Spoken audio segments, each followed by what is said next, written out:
இவர் விடுதலை சிறுத்தைகள் சார்பில் நாங்கள் பெண்கள் மகளிர் அணி வச்சு நாங்கள் வந்து மது ஒழிப்பு மாநாடு நடத்துவோம், மதுக்கடைகளை மூட வைப்போம். என்னத்தை மூட வைப்போம்? அப்ப திமுக நடத்தும், விசிக எதிர்க்கும், மக்கள் முட்டாளாக்குவோம். மது ஒழிப்பு என்பது பீகாரில் சாத்தியம் என்று சொன்னால் ஏன் தமிழகத்தில் சாத்தியம் இல்லை? இதை நீங்க எடப்பாடியார் இருக்கும்போது கேட்டீங்கல்ல. இந்திக்காரங்க வரான், வடநாட்டுக்காரன் வரான், எல்லாரும் வராங்கன்னா ஏன் வரான்?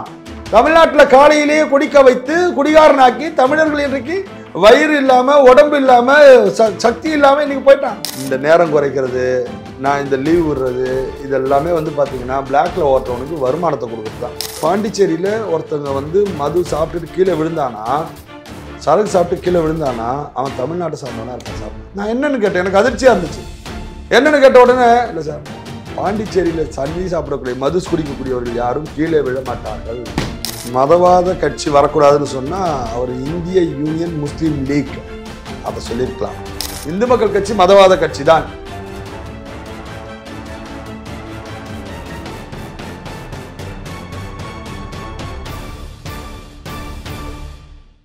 ஜாம்பவான் நேயர்களுக்கு பிரபாகரனின் அன்பு வணக்கம். இன்றைய அரசியல் அரங்கம் நிகழ்ச்சியில் நம்மோடு இணைந்திருக்கக்கூடிய சிறப்பு விருந்தினர் இந்து மக்கள் கட்சியை சார்ந்த நிர்வாகி திரு செந்தில் அவர்கள். வணக்கம்ண்ணா. வணக்கம். இன்றைய காலகட்டத்தில் திடீர்னு விசிக மது ஒழிப்பு மாநாட்டை அறிவித்திருக்கிறது. பல கட்சிகளுக்கு அழைப்பு விடுத்திருக்கிறார்கள்.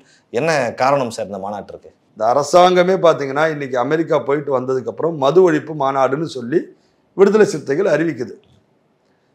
அந்த மாநாட்டில் கலந்துக்க போறவர் யாருன்னா திமுகவினுடைய பிரதிநிதிகள் RS பாரதி, இன்னொருத்தரும் சேர்ந்து டிகே இளங்கவனும் கலந்துக்கிறாராம். ஏங்க இது எப்படிங்க? இது திருடங்கையில் சாவியை கொடுக்குறோம்.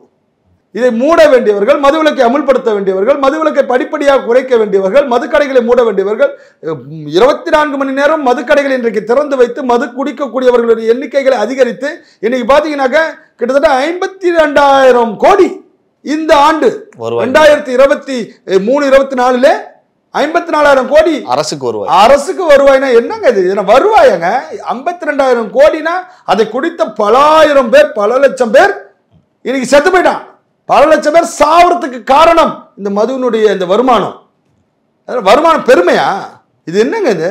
திருடி கொண்டு ஒருத்தவங்க பணம் எடுத்து வந்து கொடுத்தானா அது எப்படி? அது பணமா? அது வருமானமா? அது மாதிரி தாங்க இது. கிட்டத்தட்ட பார்த்தீங்கன்னா கடந்த ஒரு 10 ஆண்டுகளில் பார்த்தீங்கன்னா 20,000 கோடி 15,000 கோடி தாங்க வருமானங்கள் இருந்துச்சு. அது 52,000 கோடி கொண்டு வந்து கொடுத்துருக்காங்கன்னா அப்போ அந்த அதிகாரிகள் அந்த டாஸ்மாக் மது குடிக்கக்கூடியவர்களை எவ்வளவு பேர் இவங்க உருவாக்கி இருக்காங்க இந்த ஆட்சி காலத்தில். இந்த 3 ஆண்டு கால ஆட்சியில கிட்டத்தட்ட 15,000-20,000 கோடி கூடுதலாக குடிக்க வச்சிருக்காங்க. இப்போ இவங்க குறைக்கிறதுக்கான லட்சணம் இதுதானா? குறைக்கக்கூடிய லட்சணமா இது? இவர் விடுதலை சிறுத்தைகள் சார்பில் நாங்கள் பெண்கள் மகளிர் அணி வச்சு நாங்கள் வந்து மது ஒழிப்பு மாநாடு நடத்துவோம், மதுக்கடைகளை மூட வைப்போம். என்னத்தை மூட வைப்பீங்க? இது நாடகம் சார். திருமாவளவன் அவர்கள் மூலமாக மது ஒழிப்பு நடத்துறது, திமுக கட்சிக்காரர்களை கலந்து கொள்ள வைப்பது, ஆனால் நடத்துவது டாஸ்மாக் நிர்வாகத்தை நடத்துவது தமிழக அரசு. தமிழக அரசு என்பது திமுக அரசு. அப்ப திமுக நடத்தும், விசிக எதிர்க்கும், மக்கள் முட்டாளாக்குவோம். இதுதானே உங்களுடைய திட்டம்? என்ன பயன் சார்? சார் பயன் என்ன சார்? இந்த 52,000 கோடி 62,000 கோடி ஆக போகுது அடுத்த வருஷம். அதுல வந்து எனக்கு தெரிஞ்சு அதுல இருக்க பாரோடைய அனுமதிகள்லாம் வந்து நம்ம விசிகாவுக்கு வரலன்ற கோபமானு தெரியல. என்ன இவர் திருமாவளவன் அவர்களுக்கு 3 வருஷம் கழிச்சு என்ன ஒரு ஞானோதயம் வந்துடுச்சு? மதுக்கடைகளை மூடணுன்ற அந்த ஒரு கொள்கைகளையும் கோட்பாடுகளையும் நீங்க ஆணித்தனமாக சட்டசபையில பேசுங்க. சட்டசபையில நீங்க எம்எல்ஏக்கள் வச்சிருக்கீங்களே, 4 எம்எல்ஏக்கள் என்ன பண்றாங்க? முதலமைச்சருக்கு எதிராக நீங்கள் தீர்மானத்தை கொண்டு வாருங்கள். மது ஒழிப்பு என்பது பீகாரில் சாத்தியம் என்று சொன்னால் ஏன் தமிழகத்தில் சாத்தியம் இல்லை? இதை நீங்க எடப்பாடியார் இருக்கும்போது கேட்டீங்கல்ல. எடப்பாடியார் முதலமைச்சராக இருக்கும்பொழுது நீங்கள் பல மாநிலங்களிலே மதுக்கடைகளை மூடுவதற்கு, மது ஒழிப்பு கொண்டு வருவதற்கு பூரண மதுவிலக்கை அமல்படுத்துகின்றார்கள். அது அங்க சாத்தியம் என்றால் ஏன் தமிழகத்தில் சாத்தியம் இல்லைன்னு கேட்டீங்க. அதே 3 வருஷத்துல ஏன் சாத்தியம் இல்லை? எனக்கு தெரிஞ்சு இப்ப நீங்க வந்து டிவிகே இளங்கவனையும் RS பாரதியும் கூப்பிடக்கூடாது, TR பாலுவை கூப்பிடணும், கனிமொழி அவங்களை கூப்பிடணும், ஜெகத் ரட்சகனை கூப்பிடணும். இவர்களை கூப்பிட்டு நீ என்ன பண்ணணும்? மது ஒழிப்பு மாநாட்டிற்கு இவர்கள் எல்லாம் திமுக சார்பில் கலந்து கொண்டார்கள் அப்படின்னு வரணும் பேப்பர்ல. கூப்பிடுறதானே வருவாங்களா? என்ன ஊரை ஏமாத்துறீங்க?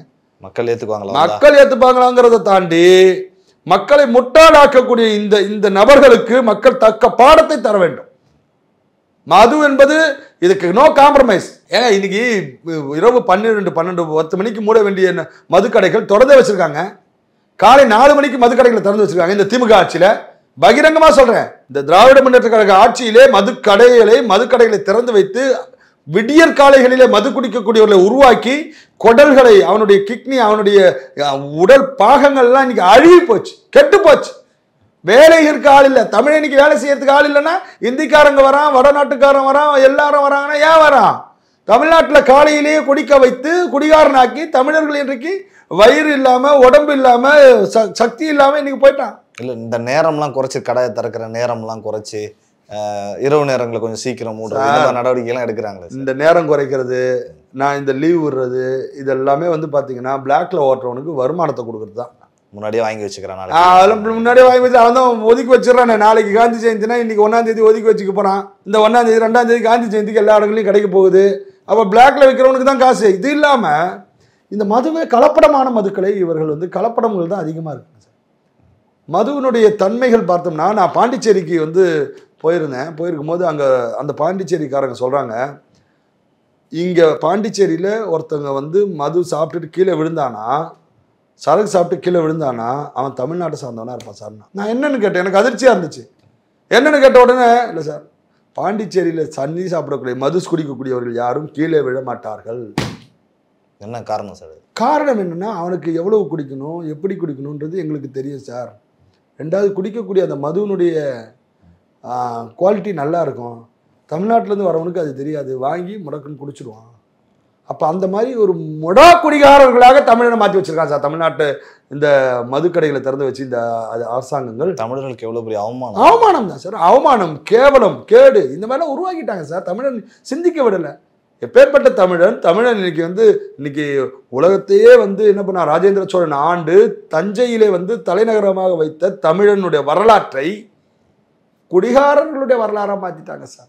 கேவலமா இருக்கு, வேதனையா இருக்கு, வருத்தமா இருக்கு. இது மாதிரியெல்லாம் தமிழர்களை நாசப்படுத்தி கொண்டிருக்கின்றார்கள். ஆனாலும் அவங்க தமிழரை காப்போம், தமிழ் மொழியை காப்போம். என்னத்தை காப்ப? மனுஷன் இருந்தா தானே. இன்னைக்கெல்லாம் இளைஞர்கள் இன்னைக்கு சீரழிஞ்சிட்டாங்க சார். இளைஞர்கள் இன்னைக்கெல்லாம் 30-35 வயசுக்கு அப்புறமே அவனால வாழ முடியல சார். இது இந்த வாழ்நாள் காலங்களே 60 வயசுக்குள்ள 50 வயசு ஆயிடுச்சு சார். அப்ப என்ன இவர்கள் ஆட்சி நடத்துகின்றார்கள்? என்ன சுகாதாரம் இருந்து என்ன பிரயோஜனம்? ஒண்ணுமே இல்லையே. மது குடிக்க வைத்து போதைகளுக்கு பழக்கமாயிட்டு இப்படிலாம் போயிட்டாங்க, சீரழிஞ்சிட்டாங்க. எனவே தமிழக அரசு, தமிழக முதலமைச்சர் அதற்கு என்ன நடவடிக்கை எடுக்க வேண்டும் என்பதில் தீர்க்கமாக முடிவெடுக்க வேண்டும். இந்த மது ஒழிப்பு மாநாடு என்கின்ற நாடகத்தை எல்லாம் இவங்க ஏதாவது ஒரு ஸ்டூடியோவில் போய் நடத்திட்டோம். சும்மா மக்கள் மத்தியில் நடத்தி, இது மிகப்பெரிய அளவில் மக்கள் ரொம்ப தெளிவாக இருக்கின்றார்கள். இந்த மது ஆளுகின்ற கட்சி, அது திமுகவாக இருக்கட்டும் அதிமுகவாக இருக்கட்டும், இந்த 2 கட்சிகளும் வருமானமாக பார்க்கிறதை தவிர இது வந்து கேவலம் அப்படின்னு பார்க்கணும். எனவே அரசாங்கம் இந்த மதுக்கடைகளை பூரண மதுவிலக்கை அமுல்படுத்த வேண்டும். அதற்கு இந்த திமுக ஆடுகின்ற நாடகம் தான் விசிகாவினுடைய மாநாடு. நாங்களும் பல்வேறு கட்சிகளும் போராடி கொண்டிருக்கின்றோம். எங்களுடைய போராட்டங்களுக்கு வெற்றி கண்டிப்பாக கிடைக்கும். திமுக அரசு தூக்கி எறியப்பட வேண்டும். இது நடக்கணும். நடந்தாதான் இது 2 திராவிட கட்சிகளும் ஒழிஞ்சாதான் சார் நீங்க மது ஒழியும். 2 கட்சிகளும் அன்கோ போட்டுக்கிட்டு சம்பாதிக்கிறாங்க மதுக்கடைகளை வச்சுட்டு. 2 கட்சிகளும் ஏன்னா ருசி பார்த்துட்டாங்க சார். ஆட்சியில் இருக்கும்போது பணத்தை பார்த்துட்டாங்க சார். அப்புறம் எப்படி சார் அவங்க விட மனசு வருது? அதனால 2 கட்சிகளுமே என்னைக்கு ஒழிகிறதோ, 2 ஆட்சியும் இல்லாத ஆட்சி எப்போ வருதோ, எப்பொழுது கூட்டணி ஆட்சி அமைகிறதோ, திருமாவளவன் கூட்டணி ஆட்சியை பற்றி பேசிட்டு இருந்தாரு. கூட்டணி ஆட்சி அமைக்க வேண்டும், அதுதான் ஜனநாயகம். ஏன் இப்போ குரல் கொடுக்க மாட்டாரு? இதெல்லாம் வந்து அவரும் வந்து அவருக்கு கிடைச்ச சீட்டு இன்னொரு சீட்டு எக்ஸ்ட்ரா கிடைக்குமான்னு பார்க்குறாரு தவிர, அவருக்கும் வந்து மதுவிலக்கு இதெல்லாம் வந்து பெரிய ஆழமான நம்பிக்கையெல்லாம் கிடையாது. மக்களை ஏமாற்ற பார்க்கின்றார்கள். கூட்டணி ஆட்சி அமையும். அது பாஜக போன்ற கட்சிகள், இன்றைக்கு பல்வேறு கட்சிகள் இருக்குது. இன்னைக்கு புதிதாக விஜய் ஆரம்பிச்சிருக்கிறாரு. அவரும் கூட பார்த்தீங்கன்னா கிட்டத்தட்ட விநாயகர் சதுர்த்திக்கு வாழ்த்து சொல்லலை. அவரும் கூட பார்த்தீங்கன்னா ஈவேரா சிலைக்கு போய் மாலை போடுறாரு. அவரும் கூட பார்த்தீங்கன்னா கடந்த காலங்களில் நெற்றியில பொட்டோடு இருந்த லெட்டர் பேரில் இன்னைக்கு பொட்டு இல்லாத அவருடைய படத்தை வச்சிருக்கிறாரு. இப்படி அவருடைய தன்மைகளும் அவருடைய கேரக்டர்களும் இனிமேதான் கொஞ்சம் கொஞ்சமாக வெளியே தெரியுது. பார்ப்போம். விஜய் அவர்களுடைய விஜய் அவர்களுடைய கட்சி உண்மையிலே எல்லோருக்குமான கட்சியா இல்லை அவரையும் சில மிஷினரிகள் இயக்குதா என்பது இன்னும் போக போக தான் தெரியும். இந்த மாநாடு, நம்ம விடுதலை சிறுத்தைகளுடைய மாநாடு பற்றி பேசிட்டு இருந்தோம். இந்த மாநாட்டிற்கு ஒரு பெரிய எல்லாரையும் கூப்பிட்டாரு. நீங்க சொல்ற விஜய் அவர்கள் கூட வரலாம், ஆனா மதவாத சாதிவாதிய கட்சிகள் வரக்கூடாது அப்படின்னு சொல்றாரு. குறிப்பா பாஜக பாமகங்கிறத சொல்லாம மறைமுகமா சொன்னார். அன்புமணி அவர்கள் அதுக்கு ரியாக்ட் பண்ணார். உங்க தரப்புல இருந்தும் எச் ராஜா அவர்கள் வந்து பாஜக தரப்புல இருந்தும் ரியாக்ட் பண்ணார். எப்படி பாக்குறீங்க உங்களை விட்டுட்டு அவங்க மாநாடு? அதாவது மதவாத கட்சி வரக்கூடாதுன்னு சொன்னா அவர் இந்திய யூனியன் முஸ்லீம் லீக் அதை சொல்லியிருக்கலாம். அதுக்கப்புறமா எஸ்டிபிஐ போன்ற பாப்புலர் ஃப்ரண்ட் ஆஃப் இந்தியாவினுடைய அமைப்பாக இருக்கக்கூடிய எஸ்டிபிஐ கட்சியை சொல்லியிருக்கலாம். மனிதநேய மக்கள் கட்சி தமுமுக போன்ற அமைப்பை சொல்லியிருக்கலாம். இனிக்கோ இருதயராஜ் கிறிஸ்தவ முன்னணி வச்சிருக்காருல்ல, அவர் சொல்லியிருக்கலாம். ஏன்னா அவங்களாம் மதவாத கட்சி தானே, மதவாத அமைப்பு தானே. அவர்களெல்லாம் வந்து அனுமதிக்கிறாரா, அவர்கள் எல்லாம் மாநாட்டுக்கு வரலாம் என்று சொல்றாரா, வரக்கூடாதுன்னு சொல்றாரான்றது திருமாவளவன் விளக்கமாக சொல்லணும். பாரதிய ஜனதா கட்சி என்பது ஏகாத்ம மாணவ தர்ஷன். ஏகாத்ம மாணவ தர்ஷன் என்று சொன்னால் அனைத்து ஜீவராசிகளுக்குமான ஒரு அரசு வேண்டும்.